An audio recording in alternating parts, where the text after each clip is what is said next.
Hello and welcome. Good evening. Welcome to Oh What a Show. I'm your host, Paul Valley. With me, as always, is Ryan Blake and John Shearer. We're here to get you ready on this Monday, April 18th, 2022, for the opening game in the Oakland-Baltimore Orioles series. Orioles to take on the Oakland Athletics, coming fresh off of their 2 wins out of 3 games this past weekend over the Easter weekend over the New York Yankees. Orioles with a big 5-0 victory yesterday, where they scored 5 runs in the 8th inning by going, wait for it, 3 for 3 with 2 outs and the bases loaded with runners in scoring position. They went 3 for 3, scoring those 5 runs. Roof Neto Door, who everybody knows I've given a lot of flack to this season, he comes through with a big pinch hit 2-run single to put the Orioles on top for good. Huge win, guys. Huge series win. The Orioles are 3 for 6, but before the show we were talking about it. It feels a lot better than that. How are we feeling so far 9 games in? Yeah, we mentioned it. It feels good to be 3-6 right about now. Coming off a tough series in Tampa Bay and then dropping 2 or 3 of the Brewers. The Yankees come to town. You think the negative trends are going to continue, and the Orioles show out, win the first game of the series, and win the rubber match on Sunday. So, 3-6 isn't a great record, but when 2 of those 3 wins are against the Yankees, it's got to feel a little bit good, John.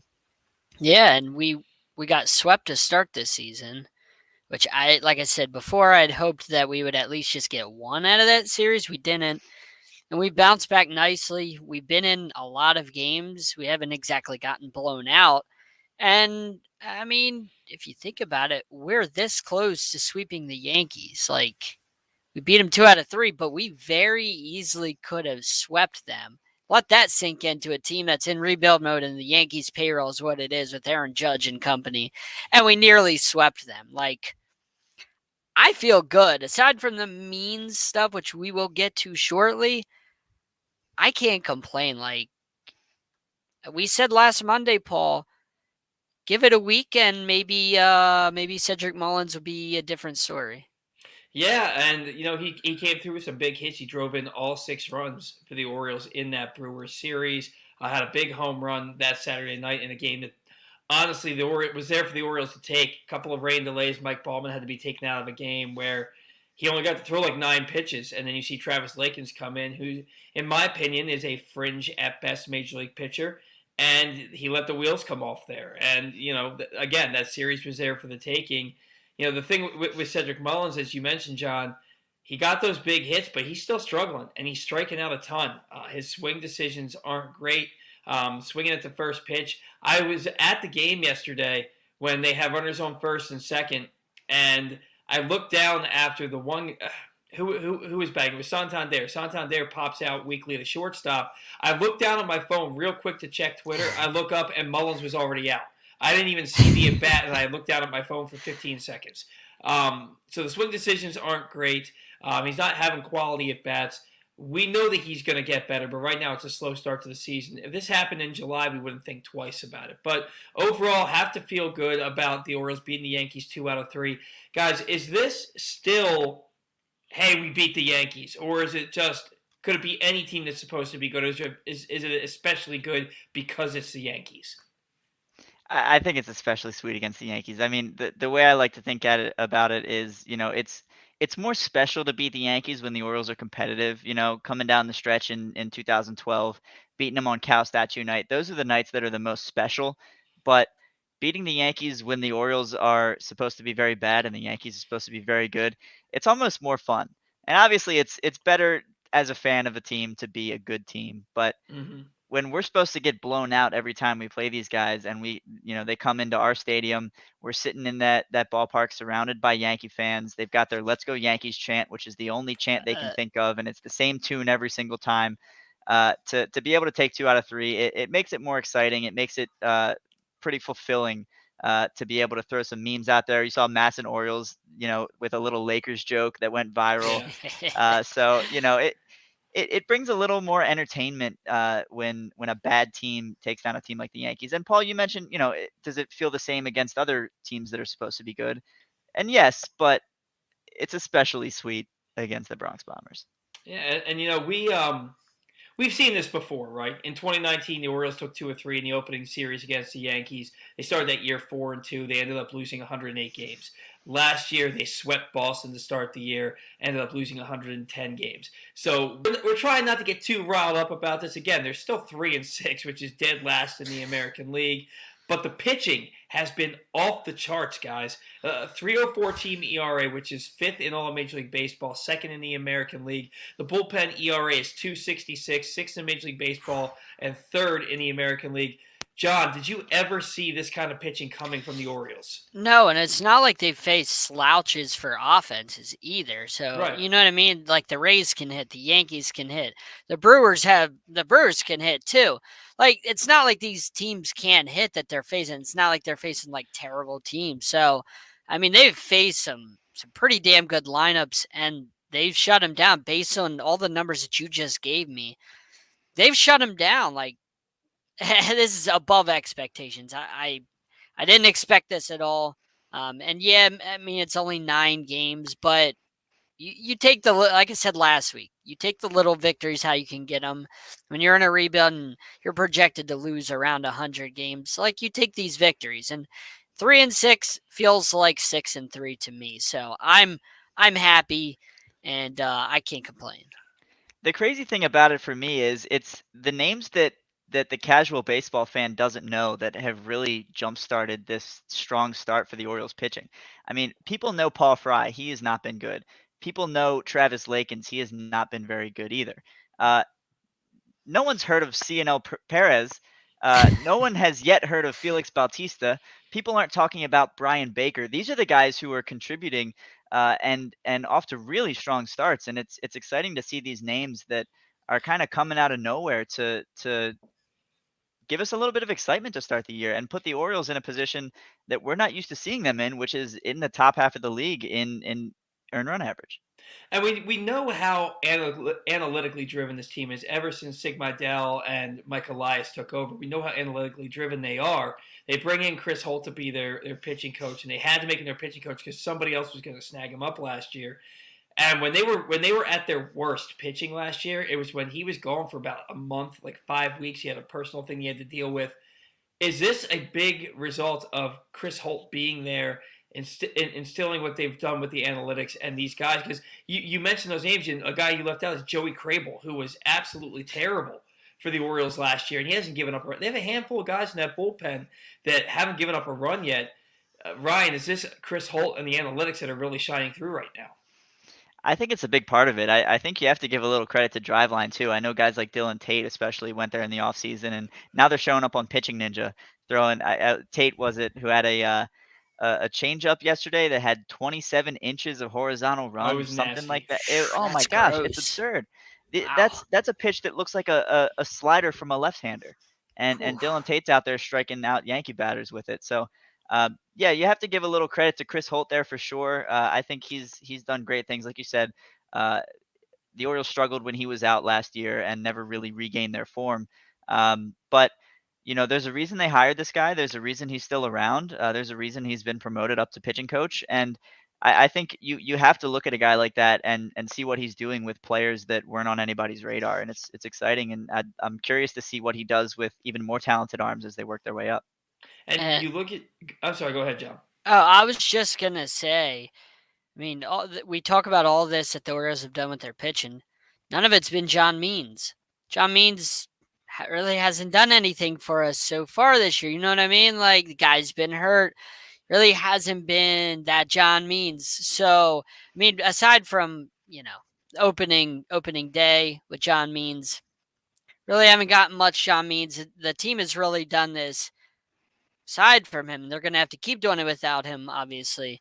Yeah. So I think it's even more impressive that there really hasn't been much John Means involved in what the pitching staff has done, and they've still been able to do this. Well, yeah, and you look at what the starters did in that Yankee series, those three guys, and it was Bruce Zimmerman, Jordan Lyles, and Tyler Wells. 14 and a third innings pitched. I think it was 13 hits, 13 strikeouts, 6 walks, 1 earned run. The walks are a little high, but the Ks are right where you want them to be. Giving up 1 run to that Yankees lineup in 14 and a third innings from your 3 starters. And yeah, 14 and a third innings doesn't sound like a lot, but they're still trying to stretch out Tyler Wells, and they had to shorten spring training. It beats the alternative. They're pitching really well. And Bruce Zimmerman going out there yesterday and looking like John Means light, throwing that nasty changeup. He was impressive last night, to say the least. What was his name? Nestor Cortez Jr. He dominates the Orioles, and he couldn't get anything going because that stupid mustache. Yeah, right. But that's a story for another day. But Bruce Zimmerman matching him, maybe not strikeout for strikeout, but certainly pitch for pitch, going just as long in the game and giving the Orioles an opportunity to win a ball game. I just think I don't mind the mustache. I honestly I applaud a good mustache, but what bothers me normally, but it's on a Yankee, and yeah, it's what bothers me about Cortez is that he gross. was a Rule 5 pick for the Orioles a few years ago, contributed next to nothing, and now his two highest single game strikeout totals with 11 and now 12 that he set yesterday are against the Orioles. So I mean, that's a whole different discussion, but it rubs me the wrong way that Cortez decided to have success once he became a Yankee. Right.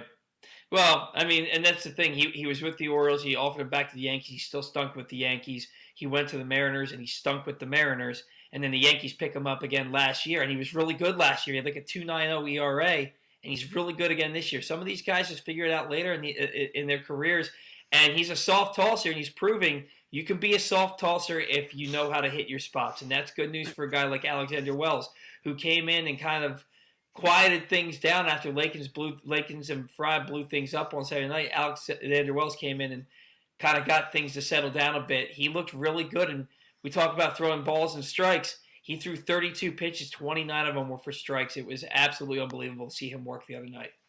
And speaking of figuring it out later in their career, a guy named Jake Arrieta figured it out later in his career.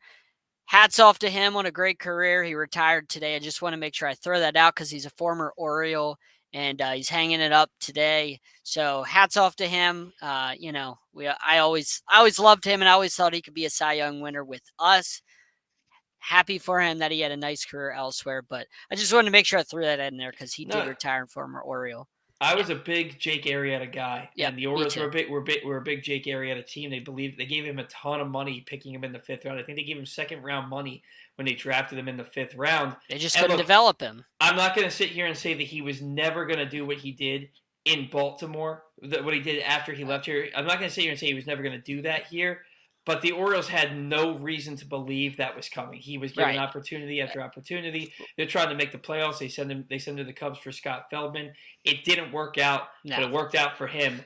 Well, if you listen to how, because I used to, when I watched all the games, Jim Palmer would talk about Jake Arrieta. He raved about him. He absolutely raved about him. He loved him. He talked about how he had all the tools in the shed.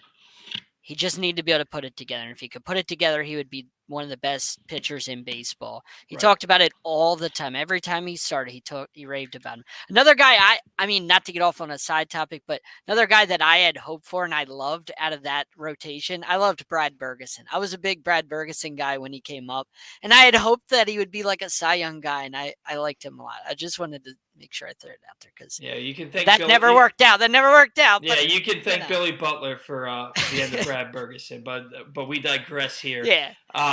We talked about it at the beginning of the show. The Orioles in the 8th inning with 2 outs and the bases loaded, they go 3 for 3 with runners in scoring position. They score those 5 runs, but the numbers still ain't good, guys. They're 10 for 84 with runners in scoring position. It seems like every other at bat's a strikeout. They're pressing. They're just trying to do too much. Are they? Are they? No.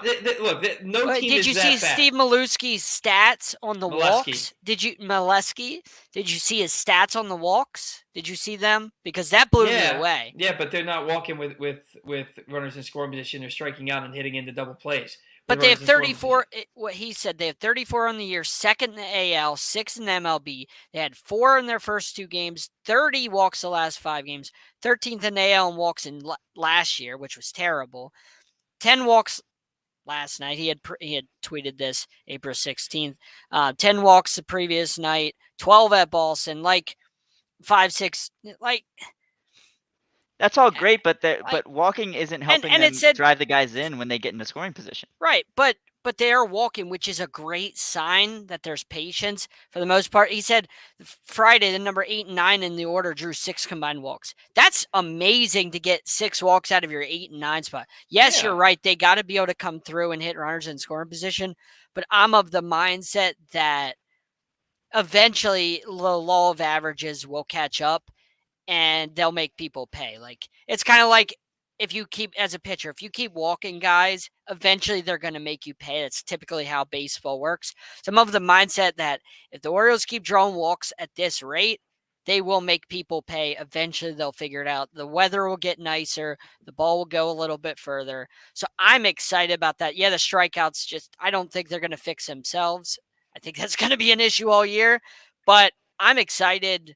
It may not be sexy, but if this is this is how you win ball games. You walk. Well, it's how you know what win I'm ball saying? games, Like, but they've only won 3 ball games out of 9. right. And the fact remains they're 10 for 84 with runners in scoring position. A lot of Yeah. those walks aren't coming in those big situations. They're coming to get them into those situations, and then they aren't capitalizing on it. Yeah, look, here there's a couple of things that aren't going to continue. Them walking that much, look, it's great. They're second in the American League in walks. That's awesome. You love to see it, especially after how bad they were last year. The approach at the play has been much better, and I would not be surprised to learn that they put a huge emphasis on this in spring training and before the lockout, saying, "Hey guys, we need you to go out there and work on your plate discipline, work on the pitches on your swing decisions, and getting on base." And I think that's shining through right now. The walks are probably not going to stay that high. You also have to remember these other teams; their pitchers didn't get along spring training either, Right. so they're all not they're this fresh. is kind of like their spring training right now. Yeah. Right, so they're not honed in a mid-season form. It's nice to see. I'd rather see it than not see it. But what I would rather see is coming up there with guys on second and third and 1 out and a sac fly to right field or a ground ball to the right side to get a run home. Because you're not getting credit with a hit in that situation, but you're driving in runs. And that's, if you're not going to get a hit, you got to learn how to drive in runs. That's the fact. They're not having productive outs when they are getting out. Yeah, you tweeted the other day, bases loaded, no outs, and they couldn't score or something like that. I think you tweeted the other day. I said, is this really going to happen? And then they did it again the next day. So, but yeah, look go ahead, Rob. I just wanted to say I'm all for drawing walks. I think absolutely like the comment you just pulled up, get on base how you can do it. The fact of the matter is the Orioles haven't been able to capitalize on these walks. They haven't been able to come through with runners in scoring position. When you've got guys in a position to score, you have to be able to get them in, whether it's via a walk, a sac fly, a ground out, a base hit, a home run. It doesn't matter. Yes, it's awesome that walk-off walk. Yeah, that's awesome. I love it. You got to be able to get on base. You got to be able to drive runs in. And to this point, the Orioles haven't been able to do it. But if they can continue getting on base, John, like you said, the law of averages is going to kick in. They're going to start getting some of these hits. They're going to start driving the ball into the outfield and getting some sac flies. So it's certainly important that trend starts to swing upward sooner rather than later. And Denzel, who is part of our network, he actually is an Astros fan. So he knows what it's like, obviously, to go through the rebuild. And then, you know what I'm saying? Like, he knows what it's like to go through with Mike Elias. He was there, obviously he was a fan when they went through all that with Mike Elias and stuff. So he knows what it's like to go through this and have to take your lumps, and eventually it works out. So that's what we're hoping, is that for us, it's kind of the same thing Mike Elias and Brandon Hyde had respectively in their places. Is they went through the lumps, they went through the hard times, and then eventually, like you see, I talked about this last week, Paul. What's the mark of Brandon Hyde? This might be his calling card of, hey, this isn't the same old Manny Machado Orioles that can't walk, and they just hit home runs and strike out. This is, we're going to be more patient. We're going to play a little more small ball. And if that's his mark, I'm perfectly fine with that. Just get the strikeouts down and hit a little better. Well, and you mentioned that, let's play some small ball. They're not playing small ball. You have guys on first and second with nobody on. Look, Anthony Santander is not here to bunt. But I wouldn't hate seeing if you're 0 for the century with runners in scoring position, maybe on your own, try and lay one down and get those guys over so you can get that productive out, because he pops out instead of trying to get the guys over, and then on the next at bat, Cedric Mullins has a fly ball to left field that probably would have scored a run, and instead It's 2 outs, first and second, and you're like, here we go again. Thank God Chirinos works that 10-pitch walk, Yep. and then Odor comes through with a base hit, and the rest is history. But they have to start capitalizing. Hopefully, the 3-for-3 with 2 outs in the 8th inning yesterday is a sign of things to come. Maybe they can relax and be like, you know what? This ain't as hard as we're making it look. We can really do this, and let's get moving here. Now, one of the hard things to do is to get moving without your ace. And it turns out the Orioles don't have their ace. Another game that I was at this past week on Wednesday night, John Means, 4 innings pitched, 2 hits, 2 runs. He's out of the game after 51 pitches, and I'm there with a buddy and his dad, and we're thinking, are they really slow playing him like that? And then come to find out, he left with forearm tightness. He has an elbow sprain. I don't know what that means exactly. I'm not a doctor. I just play one on TV, I guess. But he has an elbow sprain. He's been transferred to the 60-day injured list. Brandon Hyde said, I don't know if he's going to pitch again this year. Ryan, do we know if this is just an elbow sprain? Is this something that usually means a UCL tear? Or is it really just an elbow sprain that's just going to take that long to heal? Ask Dan Clark. I think he knows for sure. Oh, yeah? Sorry, I had to. No, I mean, yeah, it's definitely concerning. Everything we know about pitchers with injuries to their throwing arm, the first thing you think of is Tommy John, and you don't want to jump to that conclusion when you don't know that there's a UCL tear. I don't think they've told us specific imaging results or anything to this point, but it's until we hear that he's going to go through a rehab process and doesn't require surgery. That's what I'm assuming this is, especially considering we heard so quickly that we don't know if he's going to pitch again this season. Right. So yeah, it's absolutely a concern, but I'm kind of in wait and see mode to know just how serious it is. But I can't help, as a baseball fan and someone who's seen a lot of pitchers, get shut down with forearm tightness, and then 2 weeks later they're under the knife. I can't help but worry that that's going to be the case here again. Yeah, and if you guys go back and watch, I mean, if you go and watch all of the shows we've done on Oh What a Show, we talk about all of this. I talked about how, remember, I believe our first show, I talked about how I thought John Means should have been traded at the deadline last year because of his age and because we're still in a rebuild, and you don't want an ace that with injury history and that's that age. That's what I was of the mindset of. And then Paul talked about how every year John Means has had an injury. Yep. In another show, Paul talked about that. So, you've been on point with John Means. You know exactly what his track record is, Paul. You've been on point this entire time with him. Yeah, the thing with John Means is that he's really good, but he misses an extended period of time every year. And he's arguing with the Orioles over a few $100,000. And yeah, the Orioles should be willing to pay their ace $3.14 million. But the bigger picture is, where does John Means factor into this rebuild? Where does he factor into the future when this thing comes to fruition? Because you can't realistically give him an extension when it's been 4 big league seasons and 4 big league injuries that will cause him to miss extended periods of time. What does that extension even look like at this point? Is he willing to accept 5 years, $50 million? Because that's the most you can really give him, and even then, that puts him at age 33, age 34 season by the end of that contract. This is a guy who I would like to see stick around with the right money, at the right money, but I just don't know that they'd ever be able to come to terms with that. And you can't trade him now. As good as he is, he has no value really because he has been injured every year of his career. So with the thing with John Means, what do you really have in him? Is he even a commodity anymore at this point? And right now, you'd be hard pressed to say yes, he is a commodity. Ryan? To answer that question you just put up on the screen, I didn't know if you wanted us to address that. I assumed you did, but can they? Absolutely. Will they? I don't think so. They're not off to the strongest start. Obviously, beating the Yankees is fun. But yeah, like you said, they're in a tough division, so 70 wins is going to be hard to pull off. I think they're capable of it. I don't think we'll see it quite yet, especially with the John Means injury. But there's going to be some exciting players coming up and getting an opportunity to shine. So, you never know how quickly these guys will hit the ground running, and maybe we see guys like Kyle Bradish and Grayson Rodriguez anchoring the rotation by July. So we don't know that yet, but there's a lot of variables that come into play, and the health of one Adley Rutschman, I think, is going to play an important role there as well. And speaking of that, if you follow Paul on Twitter, I mean, I love your tweets, Paul.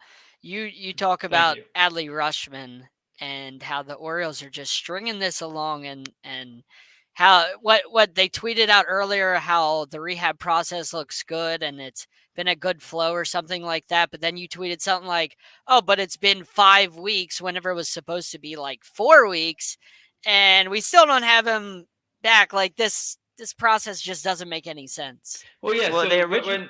go ahead, Ron. I just want to say they originally told us 2 to 3 weeks, and now we're coming up on 6. And Yeah. all the comments we've heard from the front office to this point have been it's going smoothly. We should expect him back soon. And we've heard that for a couple weeks now. Well, which is it? Because if it was a 2 to 3 week injury, it's obviously not going smoothly a month and a half later if he's still not in game action. So I understand that injuries can linger and you don't really know exactly how long it's going to be right off the bat. But if it's going to be longer than the time frame you gave us in the first place, tell us that. Yep. Don't tell us that everything is going smoothly if it's clearly not. And honestly, I don't know what to believe until I see him behind the plate at Norfolk for a few rehab games. That's fair. Until he's at that point, I'm under the assumption that he's out indefinitely.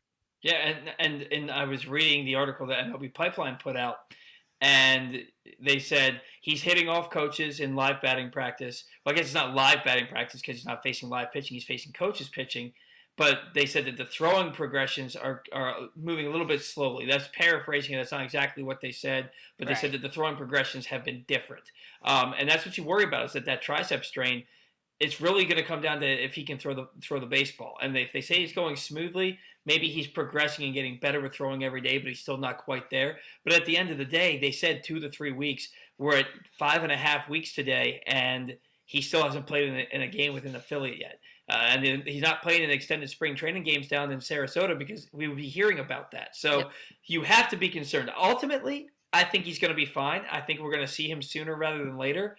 But you want to hear something this week about him getting onto the field and playing in games because you need this guy. You've seen all these top prospects come up. He is, and maybe it's not fair, but he is supposed to be the savior of the franchise, and he's got to get on the field. They got to get him up here. I just wish there was more. And credit to Mike Elias, it would be very easy for him to tell us exactly what's going on. He plays things extremely close to the vest. He's not telling us what's going on with Rutschman other than say it's going smoothly and we expect him to be a big part of this ball club this year. So, like you said, Ryan, I have no expectations of when he'll get here. I just hope it's sooner rather than later. So guys, moving on here, the Orioles are about to take on the Athletics in about 5 minutes. So let's talk about that a little bit. We got to wrap things up here. You got the Orioles, and they're throwing out Spencer Watkins, and I don't know. Apparently, he added 2 miles an hour to his fastball.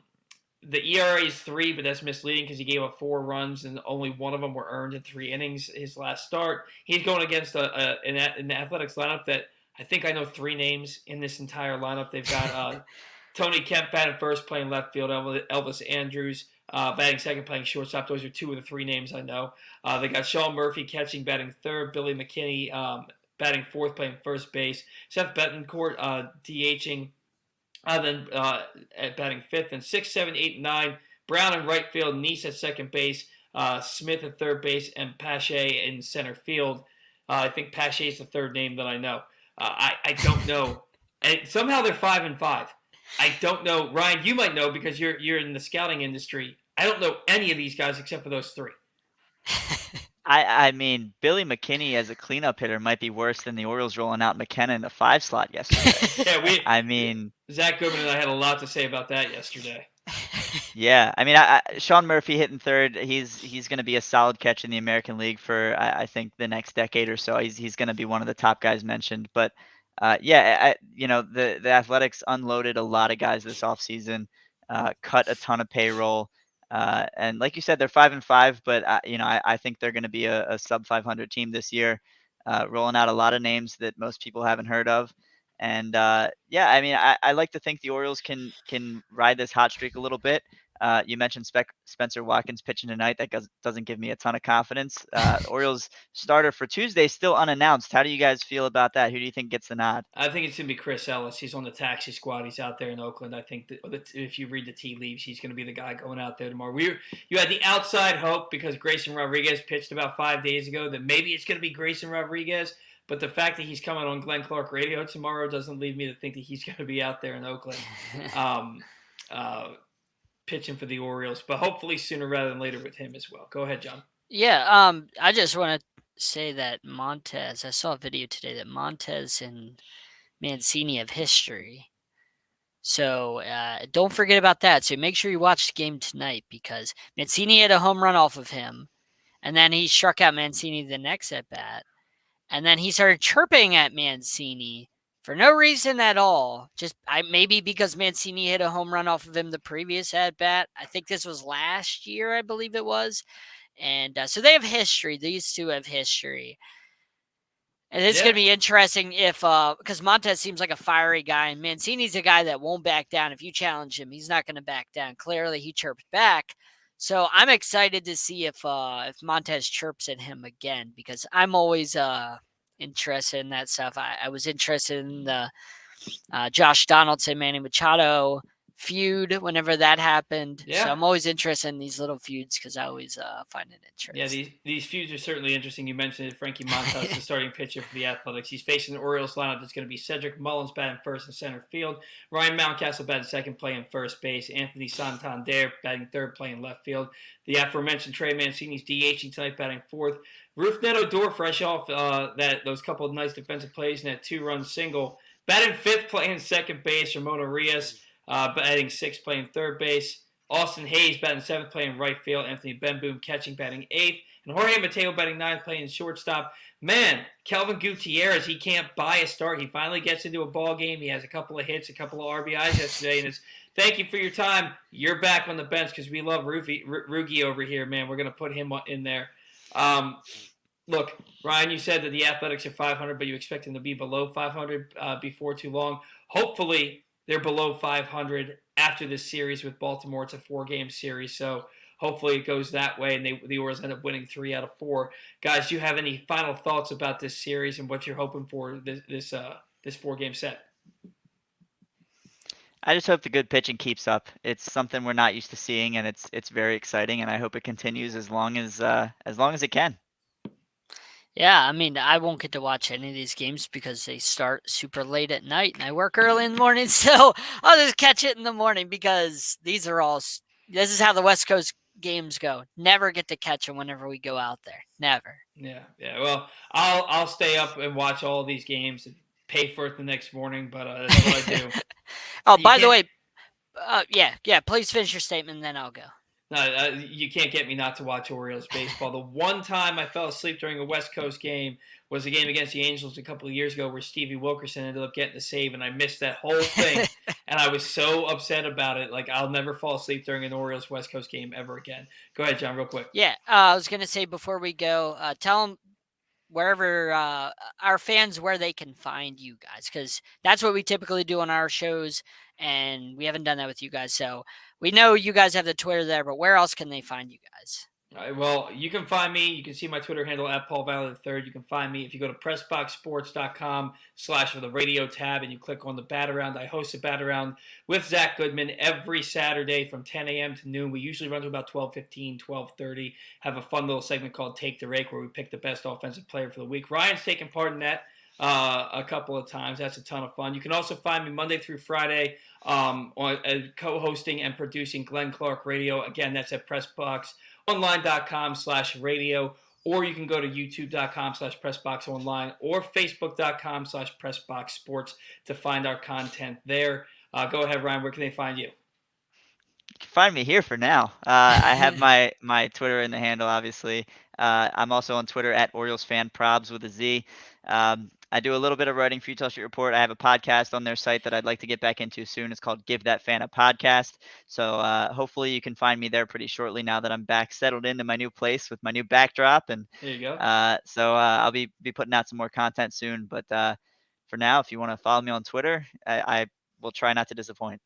You guys are great follows. I mean, like I said earlier in the show, you guys are just great Oriole follows. You do a good job of providing good different type of analysis whenever it comes to this stuff. Like I said with you, Paul, whenever it comes to this Rushman stuff, it's like, hey, you go to Paul, you watch his tweets, and Paul will give you exactly how it is. Read between the lines. Paul will give you that. So these guys are good follows. Yeah, I'll tell you, Ryan is a little bit more even-tempered than I am on Twitter. It's funny. Somebody called me a company man when I was talking about trading Mancini a few weeks ago. And if you look at my Twitter, I am like overly critical of the Orioles. So I don't think that I'm a company man. I'm amazed that people still come on my show with how harsh I am towards them. But hey, look, guys, we got to get rolling because the Orioles are about to kick things off or pitch things off here out in Oakland.